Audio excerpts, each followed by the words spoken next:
ಪರೋಪಕಾರ ಮಾಡಿದ್ದನ್ನು ನೆನಪಿಡೋದು ಎಷ್ಟರ ಮಟ್ಟಿಗೆ ಸರಿ ಅನ್ನೋದನ್ನು ಈ ದಿನ ಪ್ರಸ್ತಾಪ ಮಾಡುವಂಥ ಉದ್ದೇಶ ಏನು ಅಂದರೆ, ಒಬ್ಬರು ಬಂದು ಈ ಕಾರ್ಯಕ್ರಮದ ಮುಂಚೆ ಕೇಳಿದರು, ಸರ್ ಆರೋಗ್ಯವಾಗಿರಬೇಕು ಅಂದರೆ ನಿಮ್ಮ ಸಲಹೆ ಏನು ಅಂತ ಹೇಳಿ. ಆರೋಗ್ಯವಾಗಿರಬೇಕು ಅಂತಾದರೆ ಹಲವಾರು ರೀತಿಯ ಸಲಹೆಯನ್ನು ಟಿಪ್ಸನ್ನು ಕೊಡ್ಬೋದು. ಅದರಲ್ಲಿ ಒಂದು ಏನು ಅಂದರೆ, ನಾವು ಆರೋಗ್ಯವಾಗಿರಬೇಕು ಅಂತಾದರೆ ನಾವು ಮಾಡಿದ ಉಪಕಾರವನ್ನು ಮರಿಬೇಕು. ಯಾವ ವ್ಯಕ್ತಿ ತಾನು ಮಾಡಿದ ಉಪಕಾರವನ್ನು ಮರಿತಾನೆ ಅವನು ಆರೋಗ್ಯವಾಗಿರ್ತಾನೆ. ಅದಕ್ಕೆ ಆ ವ್ಯಕ್ತಿ ಕೇಳಿದ್ರು, ಅದು ಹೇಗೆ ಸರ್ ಅದು ಅಂತ. ಈಗ ಅವರಿಗೆ ಕೇಳಿದ್ವಿ, ನೋಡಿಯಪ್ಪ, ನಿಮ್ಮ ಮನೆಯಲ್ಲಿ ನೀವು ಗಂಡ ಹೆಂಡತಿ ಇದ್ದೀರಾ.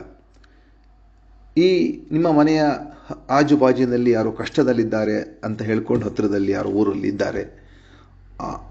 ಮಧ್ಯರಾತ್ರಿಯಲ್ಲಿ ನೀವು ಹೋಗಿ, ನಿಮ್ಮ ಹೆಂಡತಿಯೋ ನೀವು ಹೋಗಿ ಅವರಿಗೆ ಸಹಾಯ ಮಾಡ್ತೀರಾ, ತುಂಬ ದೊಡ್ಡ ಉಪಕಾರವನ್ನು ಮಾಡಿರ್ತೀರಾ. ಎಷ್ಟೋ ದಿನ ಆದ ನಂತರ ಯಾವುದೋ ಮದುವೆ ಮಂಟಪದಲ್ಲೋ ಸಮಾರಂಭದಲ್ಲಿ ಆ ವ್ಯಕ್ತಿ ನಿಮಗೆ ಸಿಗ್ತಾರೆ.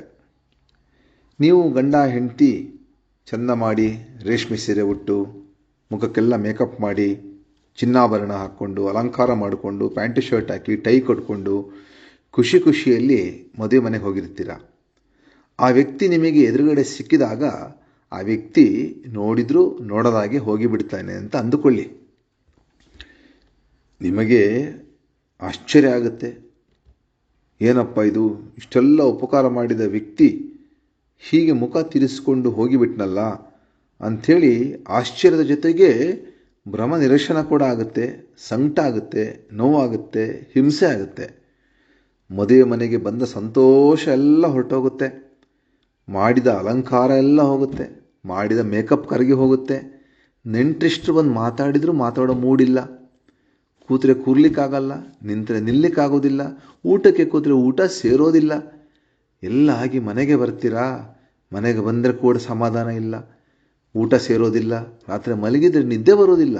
ರಾತ್ರಿ 2 ಗಂಟೆ 3 ಗಂಟೆ ತನಕ ಒದ್ದಾಡಿ ದೈಹಿಕ ಒಂದು ಸ್ಟ್ರೆಸ್ನಿಂದಾಗಿ ನಿದ್ದೆ ಬರುತ್ತೆ. ಅಷ್ಟರಲ್ಲಿ ನಿಮ್ಮ ಆರೋಗ್ಯ ಇದೇ ರೀತಿ ನೀವು 1 ವಾರ ಮಾಡಿಬಿಟ್ರೆ ನಿಮ್ಮ ಆರೋಗ್ಯ ಹಾಳಾಗ್ತಾ ಹೋಗುತ್ತೆ ಅಲ್ವಾ? ಹೋಗೋದಿಲ್ವಾ? ಖಂಡಿತ ಹೋಗುತ್ತೆ. ನಿಮಗೆ ಇಲ್ಲದ ಕಾಯಿಲೆಗಳು ಶುರುವಾಗುತ್ತೆ. ಅದನ್ನೇ ಯೋಚನೆ ಮಾಡಿ ಖಿನ್ನತೆಗೂ ಕೂಡ ಕೆಲವು ಡಿಪ್ರೆಷನ್ಗೆ ಹೋಗಿದ್ದು ಇದ್ದಾರೆ ತುಂಬ ಜನ. ನಾವು ನೋಡಿದ್ದೀವಿ, ನಮ್ಮ ಹತ್ರ ಅಂಥ ಕೇಸ್ಗಳು ತುಂಬ ಬಂದಿದೆ. ಯಾಕೆ ನಿಮ್ಮ ಆರೋಗ್ಯ ಹಾಳಾಯಿತು? ಯಾಕೆ ಹಾಳಾಯಿತು ಅಂದರೆ, ನೀವು ಆ ವ್ಯಕ್ತಿಗೆ ಉಪಕಾರ ಮಾಡಿದ್ದಕ್ಕಲ್ಲ, ಉಪಕಾರ ಮಾಡಿದ್ದನ್ನು ನೆನಪಿಟ್ಟಿದ್ದಕ್ಕೆ. ನೀವು ತಕ್ಷಣ ಮಾಡಿದ ಉಪಕಾರವನ್ನು ಮರೆತು ಬಿಟ್ಟಿದ್ರೆ ಆ ವ್ಯಕ್ತಿ ಎದುರುಗಡೆ ಬಂದಾಗ ಅವ ನಮಸ್ಕಾರ ಮಾಡಲಿ, ನೆಗಾಡಲಿ, ವಿಶ್ ಮಾಡಲಿ ಅಥವಾ ಬಿಡಲಿ, ನಿಮಗೇನೋ ಅನಿಸ್ತಾ ಇರಲಿಲ್ಲ. ನೀವು ಸ್ಥಿತಪ್ರಜ್ಞೆ ಆಗಿರ್ತಾ ಇದ್ರಿ. ಉಪಕಾರ ಮಾಡಿದ ನೆನಪಿಟ್ಟಿದ್ದಕ್ಕೆ ಇಷ್ಟೆಲ್ಲ ಅನಾಹುತಗಳಾಯಿತು. ಅದಕ್ಕೆ ಕೃಷ್ಣ ಗೀತೆಯಲ್ಲಿ ಹೇಳ್ತಾನೆ, ಕರ್ಮಣ್ಯೇ ವಾದಿಕಾರಸ್ತೆ ಮಾ ಬಲೇಶು ಕದಾಚನ. ಕರ್ಮವನ್ನು ಮಾಡು, ಕೆಲಸವನ್ನು ಮಾಡು, ಅದರ ಫಲಾಫಲಗಳು ನನಗೆ ಬಿಟ್ಬಿಡೋದು, ಹೀಗೆ ಇರಬೇಕು ಅಂತ ಯೋಚನೆ ಮಾಡಬೇಡ ಅಂಥೇಳಿ.